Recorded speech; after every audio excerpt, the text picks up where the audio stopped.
dissolves. You do not go far enough, General Amin. In a secret conference full of world leaders who are plotting against the United States, you would not have every single recognizable enemy known to 1980s American audiences all in the same room. There would be a designated survivor. In December of 1988, when this movie was released, that fell to Mikhail Gorbachev, who is clearly in the room. If Gorbachev's birthmark were really just some sort of stain that could be wiped off, then it would have been erased by the fallout from Chernobyl in 1986. Also, Frank's only attacked 4 guys so far, leaving at least 5 other people who are just standing around watching this. The idea that the Ayatollah was sporting a mohawk under his turban is absurd. Even as far back as 1983, it was common knowledge that he had an accurate rendition of the hedge maze from The Shining under there, in tribute to Stanley Kubrick. Hey Sid, you remember that TV show we made back in 1982 called Police Squad that didn't do very well and it only lasted 6 episodes? No. Well, let's make a whole movie out of that. Sounds amazing. Let's bathe Paramount in a blinding green light to show how enthused I am about this project. Thinking a movie audience wants to sit still for 2 minutes of opening titles that were too long even when it was for the TV show. And that's when these jokes were fresh. I highly doubt that a car driving through a house at this speed could make its tires squeal. And that is the only thing wrong in this scene. 80s comedy peeps on the women's showers because it's hilarious cliche. Also, one of your favorite comedy movies ever still managed to stick in the cliched cops love donuts joke at taxpayers' expense. I got so distracted Googling whatever hilarious joke this Al Larson stenciling is referring to, which is apparently just a shout out to some random professor someone liked, that I almost forgot to send O.J. Simpson for being in this scene. 100% pure. It better be. All 40 kilos. So Nordberg hears evidence of a crime being committed, and instead of calling for backup, he just runs up to the door and murders his ex-wife and her friend 6 years later without even thinking about it, allegedly. When Nordberg gets shot, a series of comical mishaps occur. He hits his head on a pipe, burns his hand on a stove, gets wet paint on his jacket, a window slams on his hand, and then he falls face first into a wedding cake? Look, stepping into an open bear trap, I get that. But what the f*** are hardened criminals doing with a wedding cake sitting out in the open during a drug deal? Opening the plane door before the stair car is fully engaged. Hard to believe we're seeing Frank Drebin getting off a plane and we didn't get to see any of the hilarious adventure where he pretended to be a doctor after the pilots got sick from eating the fish. In this job, it's often stuff in the background that brings the most sense, but in this movie, it's the stuff in the background that makes it sing. There's so many throwaway gags like these suitcases being unloaded by just haphazardly throwing them on the ground, and they happen with a subtlety that trusts the audience to pay attention. There's humor in every nook and cranny of this film, and I'm taking a sit off for the pleasure I've experienced delicately exploring their crannies. Weird Al Yankovic is on the plane. Having the foresight to include Weird Al in your movie, but forgetting to commission him to write a parody song for the closing credits. What about Nordberg? I came as soon as I heard. You did? Holy shit, Frank, you are a sick f***. The 1982 Dodge Diplomat does not have the hauling capacity to allow for this funny of a joke. Frank, I'm so glad you came. Well, that's good to see you. I came as soon as I heard. And you guys better be glad OJ can't hear his wife and her friend having this sickening conversation right in front of him. Oh, my poor Nordberg. Oh, he was such a good man, Frank. Was? He's not frickin' dead yet. Having your nuts bit off by a Laplander. That's the way I want to go. Confusing geographically specific castration techniques with death. But I found this at home. In a drawer. And I thought, hey, it's a random non-specific picture of a boat. I should put that in my purse just in case it's needed for a clue joke payoff at the hospital later. I love you out of Caracas, a Panamanian ship. Where the f*** in this photo does it indicate that this ship is Panamanian or that it came from Caracas? We have placed the Queen's security in the hands of Police Squad. You know, a bunch of bumbling cops over the age of 60, one of whom we will later find out shot and killed a whole bunch of actors doing Shakespeare in the Park just last year. When Drebin mocks the idea of having a queen, Mayor Barkley slightly rolls her eyes and looks to her right. But when it cuts to the close-up, she's in full shock and awe mode and looking to her left. How am I supposed to take any of this seriously at this point? Man, things were so boring in 1988 that families would gather around the television just to watch an announcement that the Queen was coming to the city. No wonder the #1 movie that year was Rain Man. This is a hilarious chalk line that they created for this murder scene. I'm laughing so hard that I almost forgot that Nordberg is still alive. Also, it just makes me sad that of all the crime procedurals we got on TV, we never had a single one that solely dealt with the practices of the CSI. You familiar with that face? I don't know. My memory ain't so great. This is a funny exchange, but it reminds me that they didn't put Johnny, the shoeshine guy from the TV show who knows way too much about everything, in this movie. If it wasn't for the fact that Rex Hamilton had died by the time this movie came out, I'd have sinned them not putting him in this movie too. Vincent Ludwig presided over one of the largest corporations in the city. Even parodies can't be saved from some clunky, run-of-the-mill, cliched noiration. Like the Japanese fighting fish. This particular one is valued at over $20,000. Those are not Japanese fighting fish, those are lionfish, and you can get them for under $100. And now I'm doubting if that fine leather even came from Corinth, you liar. A vast commercial development built by me. Do you have any idea what was out there just 5 years ago? Yeah! You bet you do. You've been very cooperative. I'll make a note of that in my report. My pleasure. Hilarious gag, of course, but what kind of waterproof bladder is Drebin lining his suits with that amount of water was ready to be so comically timed? Also, I find it weird that Ludwig thought to ask Frank if he was okay when he saw him with a red nose, but apparently the waterfall coming out of Frank's sleeve doesn't merit even one question. Which brings me to this question. Do the people in movies like Airplane and The Naked Gun know they're living in a world of this kind of absurdity? If not, what makes these assholes laugh? Oh, I guess it's some sort of Addams Family type world. I see. Nice beaver. Thank you. I just had it stuffed. Boy, I sure am glad she decided to take that thing off this super high shelf for basically no reason, where it apparently shares space with Ludwig's employment records that are not in a filing cabinet or anything official, just so you could make this fantastic beaver joke. Also, this sin is for Joey C., who convinced me in 5th grade that this line was hilarious because it looks like women have buck teeth down there. F***ing Joey C. That's a honey of an ankle bracelet you have there. Did it slip down there again? I am not sure I have ever understood this joke. Sure, the first part of it is a double indemnity reference, but I'm talking about the slipping down to her ankle part. I've always thought it had something to do with a piercing in a private area, which makes the most sense, I guess, but I've never been sure. But then I consulted the internet, and I think the people on that double service just made me super mad. Some people think it's a garter. First off, it's f***ing clearly not. And even if it was, what would be the joke? Other people think it's a regular wrist bracelet that somehow impossibly made it down to her ankle. This explanation makes me even madder, because the machinations of a wrist bracelet making its way down to the ankle is not a joke that really fits into the Zaz world without setting it up. Plus, Frank's reaction suggested something dirty. I then consulted the audio commentary on this movie, and either Z or A or Z says, Now that bracelet joke, the anklet bracelet, we don't know why that worked, but it does. Yeah, nobody We ever... try not to question things that work. so even they don't really know. It's the cow tools of the Zaz world. Well, Ludwig comes in and basically tells Jane to hang out with Frank to figure out what he knows. It's about 1 minute and 15 seconds where the movie is completely jokeless. Not one cheap Fantasy Island or Wrath of Conjo. Hervé Villechaize doesn't even show up. Nothing. Just a scene to drive the plot like regular shit-ass movies do. I'm not sure I need to say this, but this is not how airbags work. Okay, we can all sleep well tonight. I've done my job here. We call it the Swiss Army shoe. Daring to create a Swiss Army shoe without the fish scaler tool. What if I need to disgorge a hook? Ted, why?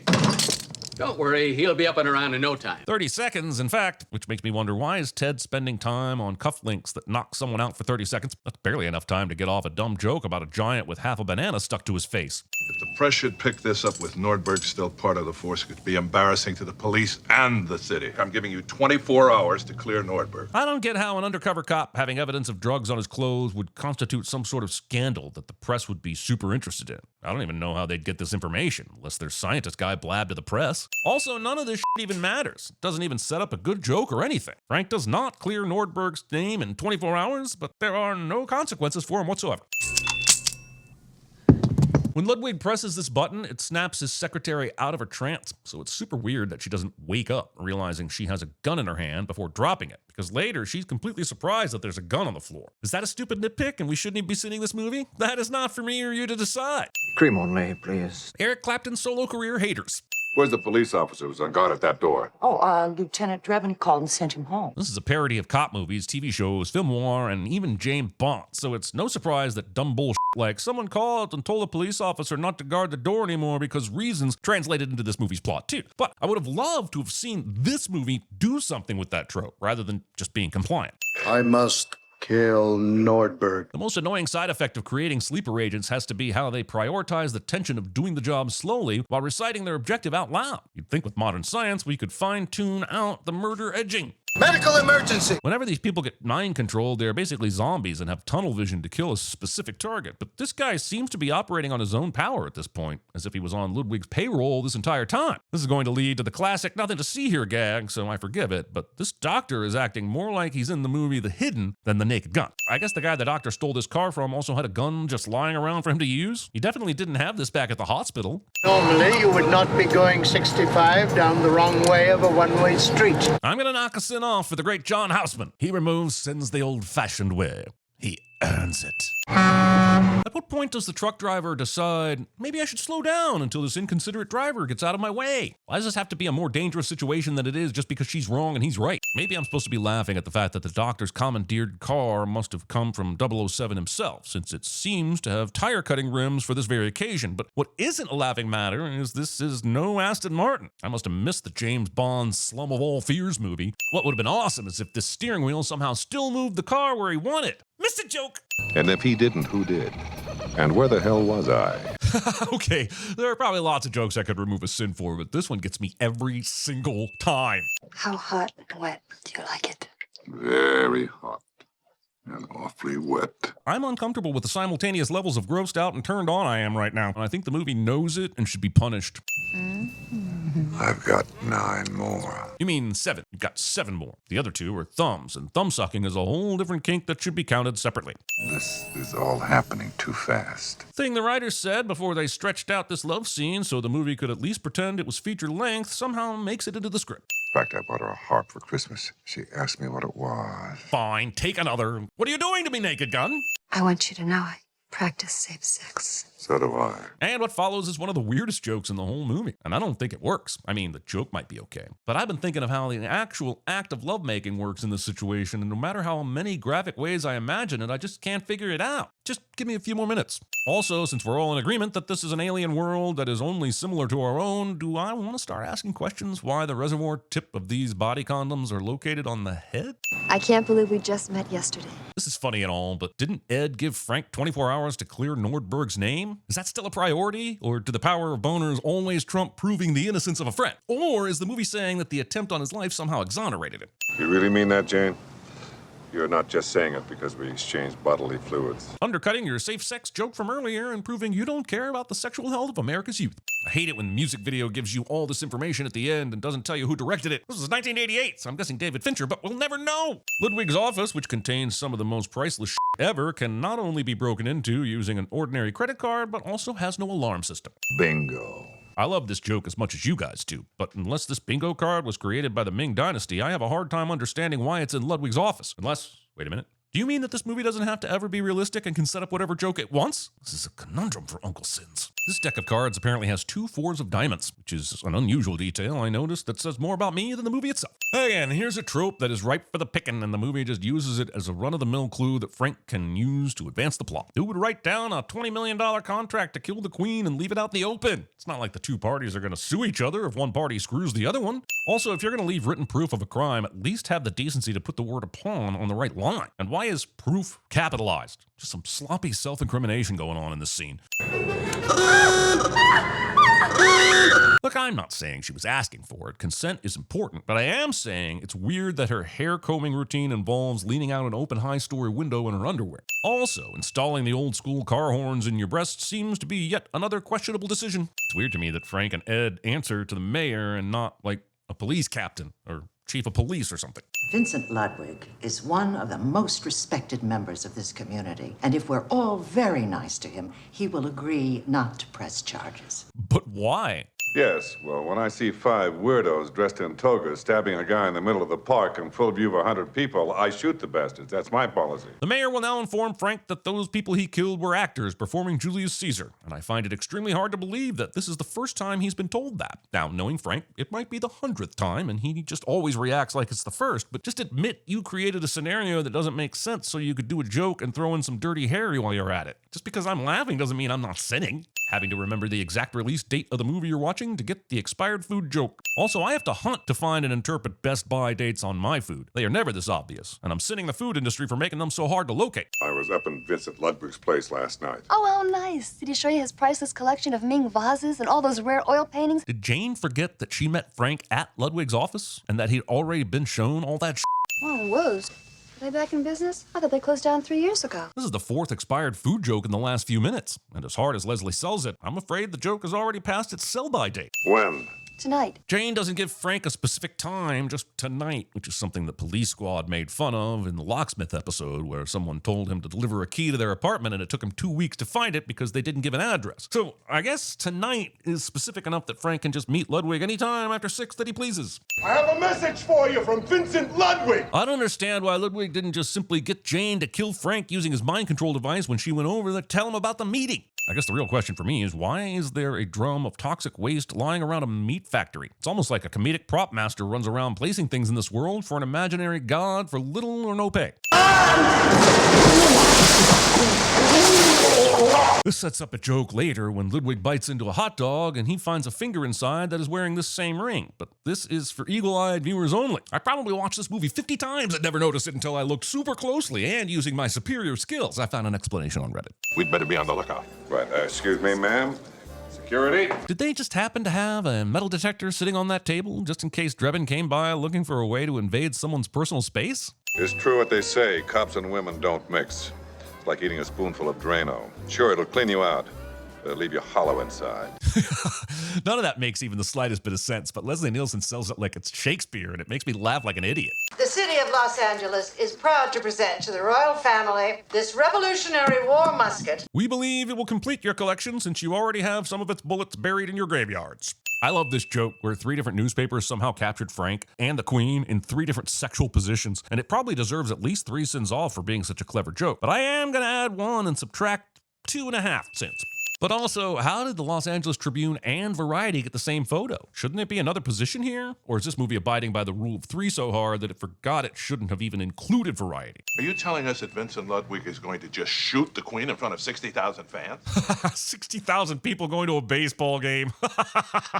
No, he said a player's gonna do it during the 7th inning stretch. While I enjoy the fact that this player will be Reggie Jackson, this is a really stupid plan. He could get any number of assholes working at the stadium to do this, and before the 7th inning. That game starts in 20 minutes. You're telling me that Jane is supposed to be at the game with Ludwig and the game starts in 20 goddamn minutes? You can't get anywhere in LA in 20 minutes, much less get back together with your boss and go to the game in that amount of time. This is going to get you back on the force, Frank. We're all right behind you. Added to the complication of figuring out which baseball player is the assassin, Ed thinks allowing Frank to do this job on his own after he's been kicked off the force is the added challenge this bullshit needs. You're telling me they can't just tell the Queen there's a credible threat and have her skip the ball game? We're coming to you live from the Big A. Interesting. This looks exactly like Dodger Stadium, which is definitely not the Big A. The California Angels meet the Seattle Mariners in a showdown for the division lead. The Seattle Mariners are in a showdown for the division lead in the 1980s?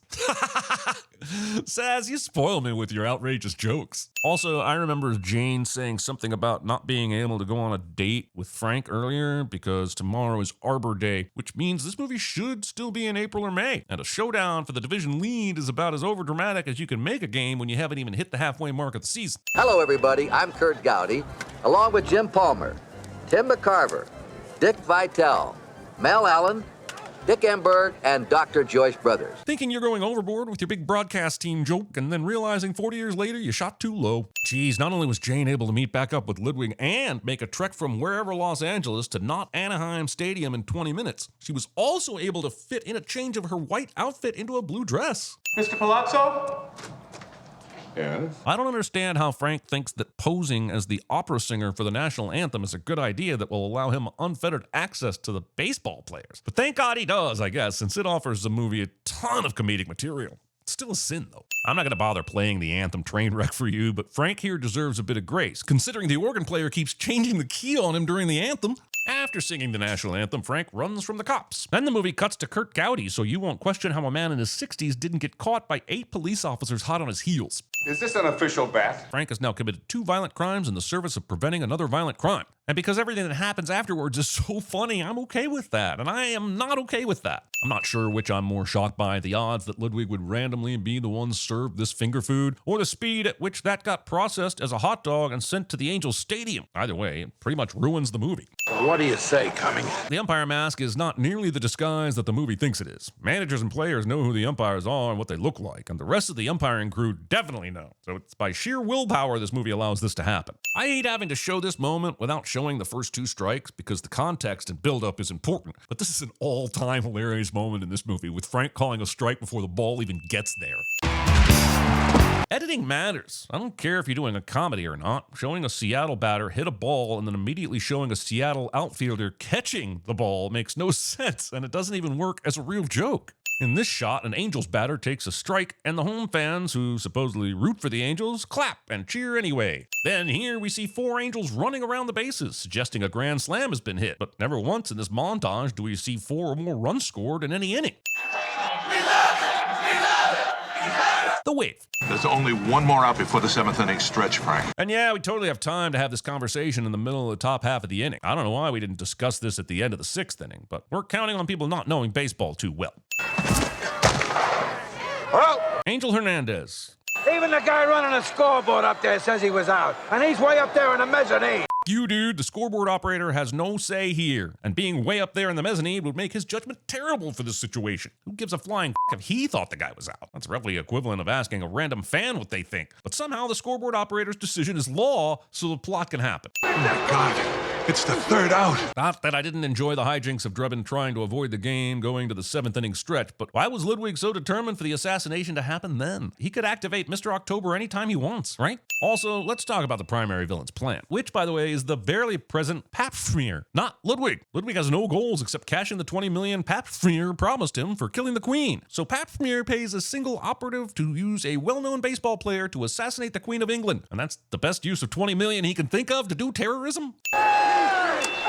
The next question is, how did Ludwig get a watch on Reggie Jackson? And the follow-up is, why would he wear it during the game when he needs freedom of movement with his wrists? Another good question would be, is it even legal to wear a watch while on the field? Got another question. Does the mind control thing include knowledge of where the weapon is buried? In the other demonstrations, it felt natural that Ludwig's secretary knew where he kept a gun, and the doctor went with the tried and true pillow suffocation method. This suggests Ludwig can implant memories in addition to the other nonsense, which is fine, totally fine, and if Ludwig could smuggle a gun into the stands, there's absolutely no reason why a fan couldn't have done this. I know that this movie wants to make a bunch of jokes about baseball brawls, which is great and all, but I have no idea why the Seattle Mariners would come out to fight just because the umpire tackled Reggie Jackson. That would be an all Angels affair, and the Mariners would sit quietly in the dugout to watch it. I must kill the Queen. Aside from the fact that Frank was in the middle of the brawl, why doesn't the Queen have any other security around her during this game? You mean to tell me they just put everything on Police Squad? Is Police Squad just Frank and Ed? Where the f***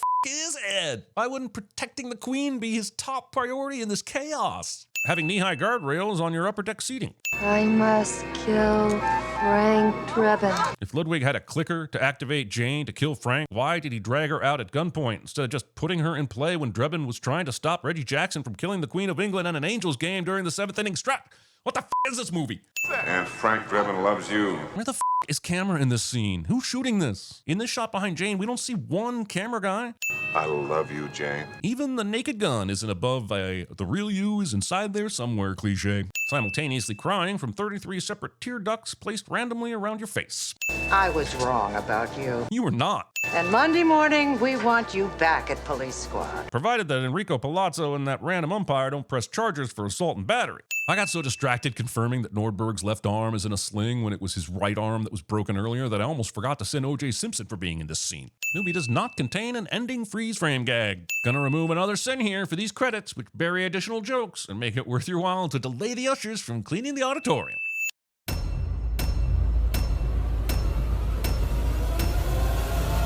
It all sounds like some bad movie. Doctors say he's got a 50-50 chance of living.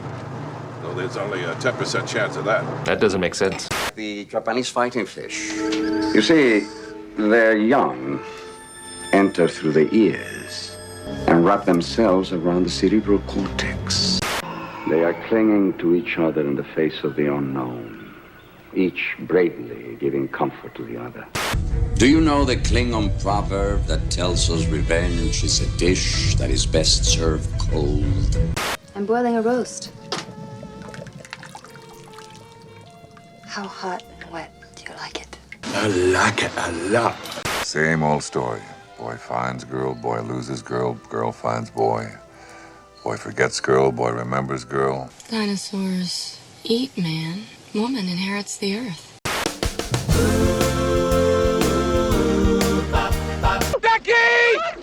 Can't hear you. I'm sorry. She lost a coin toss. I had to bury her further down the beach.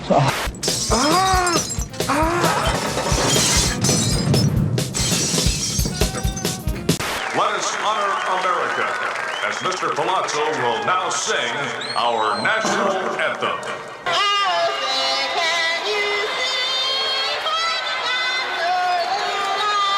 What do you say, Cumming?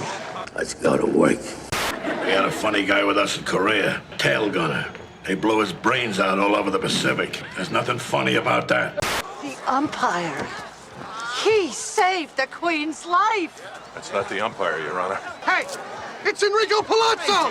I know you are, but what am I? You're a nerd. I know you are, but what am I? I know you are, but what am I?